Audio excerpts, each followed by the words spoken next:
Welcome to The Explainer. Today, we're going to unwrap the story of one of the most common and controversial materials on Earth, plastic.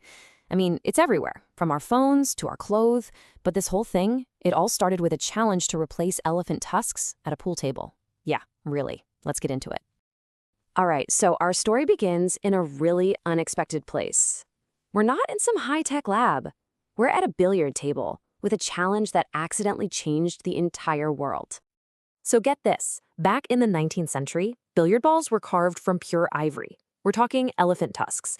It was super expensive, totally unsustainable, and the demand was just massive. So this pool supply company put up a huge prize, $10,000, which was a fortune back then, for anyone who could find a replacement. So an American inventor named John Wesley Hyatt decides to take on that challenge. He starts messing around with his material called nitrosocellulose. And while he didn't actually win the prize, what he created was one of the very first plastics, and it basically paved the way for the entire modern plastics industry as we know it. So what exactly was the secret sauce here? What did Hyatt stumble upon?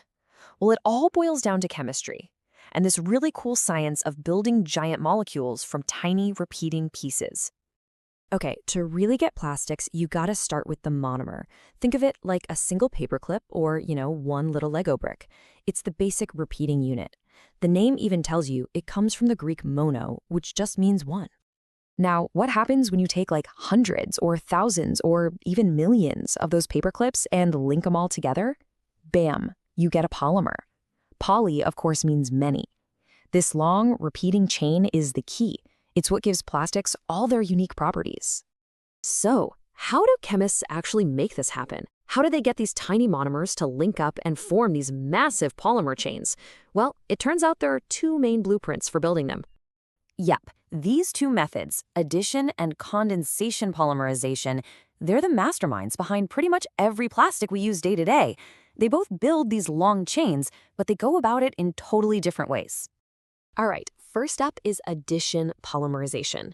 It starts with these monomers that have a special carbon-carbon double bond. You can think of that double bond like a pair of hands holding on really tight.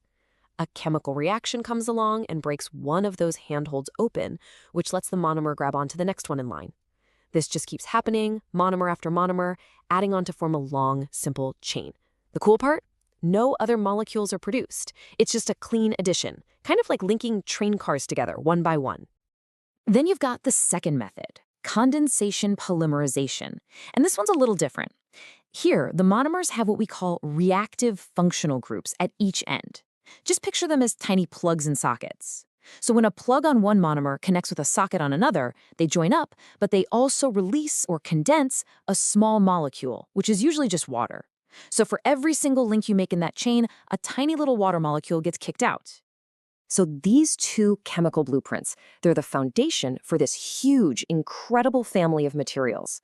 Let's meet some of them. I bet you'll recognize a few. So from that addition process, we get some real heavy hitters. Names you definitely know.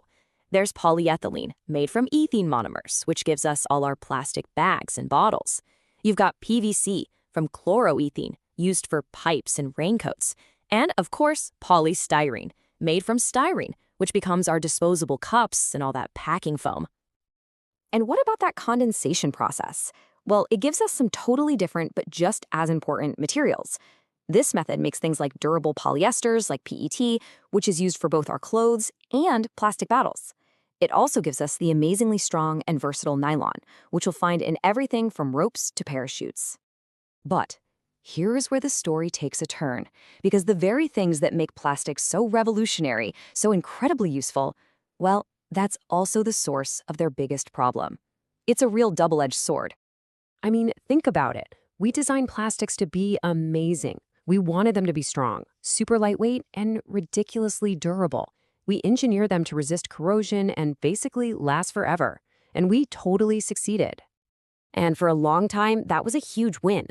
But what happens when lasting forever becomes the actual problem? 700,000 square kilometers. Let that sink in for a second. That's the estimated size of the Great Pacific Garbage Patch, this enormous swirling vortex of our plastic trash out in the ocean. To give you some perspective, that's an area bigger than the entire country of France, just filled with plastic.